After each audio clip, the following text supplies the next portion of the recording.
Joy University, best emerging university in South India. For admissions, contact. నిజంగా తొలి ఏకాదశి అనగానే మనకు పండగలన్నీ కూడా తొలి ఏకాదశి తర్వాతే ప్రారంభమవుతూ ఉంటాయి.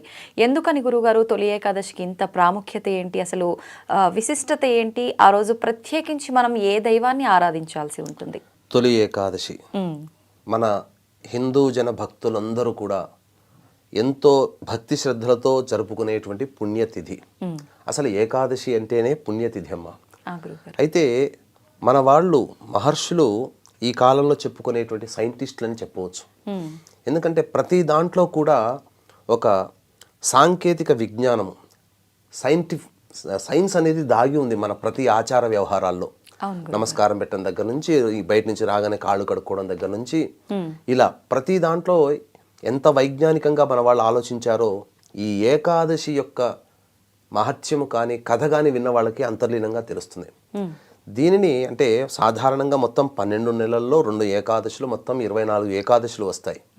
దీనిని ప్రథమైకాదశి అని చెప్పి అని అంటుంటారు సంస్కృతంలో. మన తెలుగు వాటికి వచ్చేసరికి అర్థము ప్రథమం అంటే తొలి అని కదా, అందుకని మన తెలుగులో దాన్ని తొలి ఏకాదశిగా మనం పెట్టుకున్నాం. కాబట్టి ఈ రోజు నుంచి శ్రీ విష్ణు భగవానుల వారు శయనమందు ఉంటారు. శేషసాయి తల్పసాయి అని అంటారు కదా, అంటే నిద్రించడానికి ఆ రోజు తిథిగా పెట్టుకున్నారు. ఈ రోజు నిద్రలో వెళ్ళి మళ్ళీ కార్తీక శుద్ధ ఏకాదశి వరకు ఉండి, కార్తీక శుద్ధ ఏకాదశి నాడు మళ్ళీ నిద్ర నుంచి మేల్కొంటారు. దాన్ని ఉత్థాన ఏకాదశి అని అంటారు. మరి ఆషాఢ మాసం నుంచి కార్తీక మాసం పెట్టుకునేసరికి ఏమవుతుంది? 4 నెలలు, అంటే చాతుర్మాస దీక్షగా.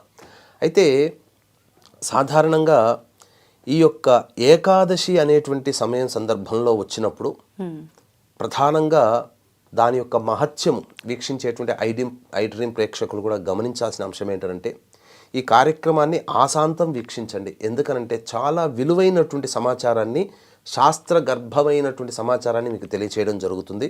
వీలైతే లైక్ చేసుకోండి, మళ్ళీ మళ్ళీ చూడవచ్చు. ఎందుకంటే ఈ ఏకాదశి మహత్యం వింటే సకల పాపాలు తొలగిపోతాయి. ఇదే మనం అప్పుడు చెప్పుకుంటున్నాం. పూర్వము తాళజంఘుడు అనేటువంటి యొక్క రాక్షసుని యొక్క కొడుకు మురాసురుడు. ఆ మురాసురుడు బ్రహ్మవర ప్రసాదము చేత లోకాలనన్నిటినీ కూడాను భయకంపితులను చేసేశాడు. ప్రజలు బాధలు పడ్డారు, ఋషులు మునులు బాధలు పడ్డారు. ఇక దేవతలకి ఏ పూజ చేయనీయకుండా ఈ రాక్షసుడు అడ్డుకొనిచున్నటువంటి సందర్భంలో మన ఇంట్లో మనకు ఏదైనా సమస్య వస్తే అమ్మ నాన్నకు చెప్పుకుంటాం.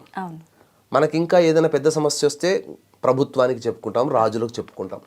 మరి ప్రభుత్వాలు రాజులకే సమస్య వస్తే చీఫ్ దగ్గరికి వెళ్ళాలి కదా.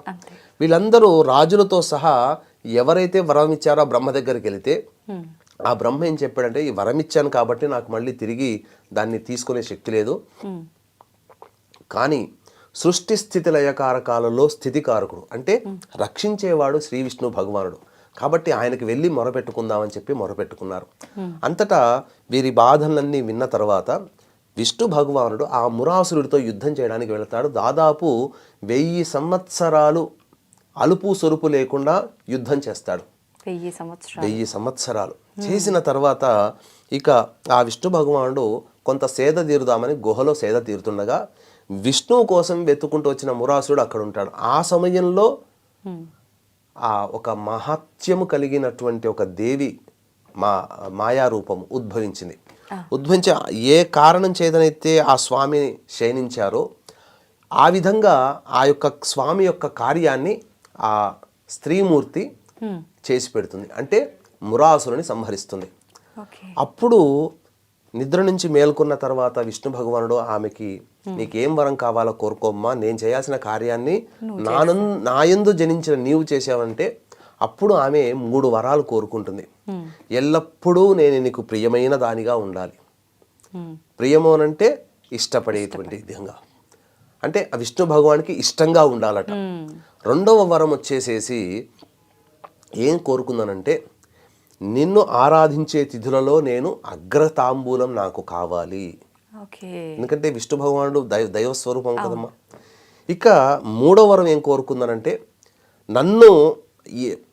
నేను ఉన్నటువంటి తిథి రోజున ఎవరైతే మిమ్మల్ని ఆరాధన చేస్తారో, పూజ చేస్తారో, సాంప్రదాయాన్ని పాటిస్తారో వాళ్ళకి మోక్షం కలిగించాలి అని చెప్పి 3 వరాలు కోరుకుంది. ఓకే. ఇక ఆ రోజు నుంచి కూడా విష్ణు భగవానునికి అత్యంత ప్రీతికరమైనటువంటి తిథిగా ఏకాదశి మార్పు చెందడం. ఈ ఏకాదశి రోజున కఠినమైనటువంటి ఉపవాసం ఉంటారు. ఈ ఏకాదశి వ్రతాన్ని ఆచరించినటువంటి వాళ్ళు నిండు నూరేళ్ళు ఆయురారోగ్యాలతో బతుకుతారమ్మా. అసలు అమెరికన్ సైంటిస్టులందరూ కూడా ఎక్కువగా ఫోకస్ చేసినటువంటి సందర్భం ఏంటంటే, ఎప్పటి నుంచో భారతీయుల యొక్క శరీర తత్వంలో బాగా రోగ నిరోధక శక్తి ఉంది, వారు తినే పదార్థములన ఆచార వ్యవహారాలని చెప్పి ఎంతో రీసెర్చ్ చేశారు. ఈ రీసెర్చ్కి మూలం ఎక్కువగా పడింది మాత్రం కరోనా టైంలో. కరోనా వచ్చినప్పుడు ప్రపంచంలో పిట్టల్లా రాలిపోయారు మిగతా దేశాల్లో. కానీ మన భారతదేశంలో రోగ నిరోధక శక్తి ఎక్కువగా ఉండి ఎంతమంది కరోనా బారిన పడ్డా చనిపోయిన వాళ్ళు ఉన్నారు, కానీ రికవర్ అయిన వాళ్ళ సంఖ్య ఎక్కువగా ఉంది. దీనికంతా కారణం చేస్తే ఆహార వ్యవహారాలతో పాటు మన భారతీయులు సాంప్రదాయంగా ఏకాదశి రోజున ఉపవాసం ఉండటాన్ని గమనించారు. అంటే నెలలో 1-2 రోజులు ఉపవాసము అనేటువంటిది ఉంటే గనక శరీరము తన బాడీని రిపేర్ చేసుకుంటుంది. అయితే ఎంత రిపేర్ చేసుకున్నా శరీరంలో ఉన్నటువంటి అవయవ నిర్మాణము పాడైపోకుండా ఉండాలంటే ఏ తిథి కావాలంటే మన వాళ్ళు ఎప్పుడో సైన్స్గా ఆలోచించి ఏకాదశి అని పెట్టారు. పౌర్ణమి వెళ్ళిన 11వ రోజు, అమావాస్య వెళ్ళిన 11వ రోజు దీనికి చెప్పబడి ఉంది. ఇంకా చెప్పాలి అనంటే ఏకాదశి తిథి రోజున ఎవ్వరు కూడా భోజనం చేయకూడదని చెప్పి శాస్త్రం అంటారు. మొత్తం ఒక్కసారి కూడా భోజనం చేయకూడదు, కటిక ఉపవాసం ఉండాలి. అయితే ఆ రోజున ఉడికించినటువంటి పదార్థాలు కాకుండా చపాతీలు, మంట మీద వేయించిన చపాతీలు కానీ లేకపోతే ఊరగాయ పచ్చళ్ళు వేసుకొని ఆ చపాతీలు తినవచ్చు. బీపీ షుగర్లు ఉన్న వాళ్ళు తినవచ్చు. కానీ ఉపవాసం గనక ఉంటే గనక దీంట్లో శరీరం ఆరోగ్యంగా ఉండడంతో పాటుగా దైవానుగ్రహం కూడా కలుగుతుంది.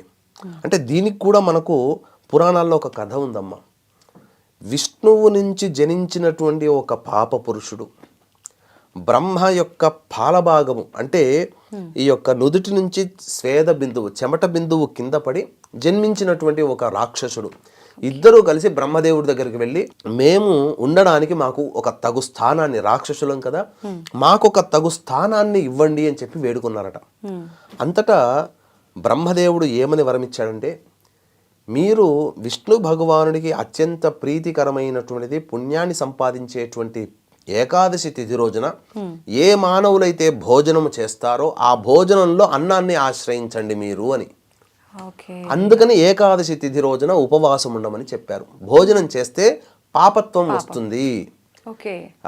ఈ ఏకాదశి పుణ్యతిథి రోజున ఆచరించాల్సినటువంటిది ప్రధానమైనటువంటిది విష్ణు భగవానుడికి ప్రీతికరముగా ఉండడం. ఉదయాన్నే సూర్యోదయం కంటే ముందే ఏకాదశి తిథి రోజున కాలకృత్యాదులు తీర్చుకొని తులసి చెట్టు దగ్గర ఆవునేతితో దీపారాధన, ఇంట్లో దీపారాధన చేసుకొని చక్కటి శ్వేత వస్త్రములు ధరించి విష్ణు సహస్రనామ పారాయణం చేయాలమ్మా. చేసిన తర్వాత చాలామంది ఏకాదశి కదా విష్ణు భగవానికి ఇష్టమైనదని చెప్పేసి తులసి దళాన్ని తెంపుతారు. ఏకాదశి రోజున తెంపకూడదు, ముందు రోజు తీసుకొని పెట్టుకోవాలి, కడిగి పెట్టుకోవాలి. ఇక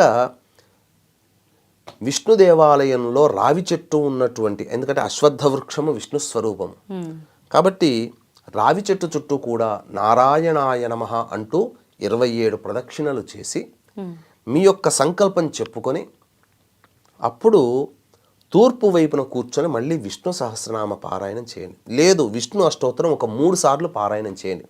వెంట తెచ్చుకున్నటువంటి రాగి చెంబులో నీటిని ఆ రావి చెట్టు మొదట్లో వేసి వెనక్కి తిరిగి చూడకుండా ఇంటికి వచ్చేయండి. నాకు తెలిసినటువంటి చాలామంది వైష్ణవులు, అలా స్మార్తులు, మధ్వలు ఈ ఏకాదశి తిథి రోజున కటిక ఉపవాసం ఉంటారంటే నీటిని కూడా తీసుకోకుండా ఉంటారు. కానీ ఈ రోజుల్లో అందరికీ అనారోగ్య సమస్యలు కాబట్టి తప్పు లేదు. ప్రాణాల్ని కాపాడుకోవడం కోసం తగు స్వల్ప ఆహారము, పండ్లు ఇవి తీసుకోవచ్చునమ్మా. ఉండగలిగి పండ్లు తీసుకోవచ్చు. కానీ శివరాత్రి రోజున ఏ విధమైనటువంటి జాగరణ చేస్తారో అదే విధముగా ఈ యొక్క ఏకాదశి రోజున కూడా విష్ణు నామస్మరణ చేసుకుంటూ జాగారం చేసి తరువాత తెల్లవారుజామునే మళ్ళీ కాలకృత్యాదులు తీర్చుకొని విష్ణు దేవాలయానికి చేరుకొని విష్ణు దేవాలయంలో మీరు అంటే లక్ష్మీ నరసింహస్వామి, కృష్ణుడు, రాముడు, వెంకటేశ్వర స్వామి ఎవరికైనా ఆ స్వామికి అర్చనాభిషేకాదులు జరిపించి గోతనామాదులతో అక్కడ మీరు ఆ యొక్క ఉపవాస వ్రతాన్ని ఎవరైతే విడిచిపెడతారో వారికి సంపూర్ణమైనటువంటి విష్ణు అనుగ్రహం కలుగుతుంది. సకలమైనటువంటి పరమ భాగవతోత్తములైనటువంటి ప్రహ్లాదుడు కానీ, శిబి చక్రవర్తి కానీ, బలి చక్రవర్తి కానీ వీళ్ళందరూ కూడా భాగవతోత్తములే, విష్ణుని ఆరాధించి మోక్షాన్ని పొందిన వాళ్ళే. బలి చక్రవర్తి అయితే షట్ చక్రవర్తులు, మరియు చిరంజీవి కూడా ఆ బలి చక్రవర్తి. వచ్చే మన్వంతరంలో బలి చక్రవర్తి ఇంద్ర పదవి పొందుతాడు.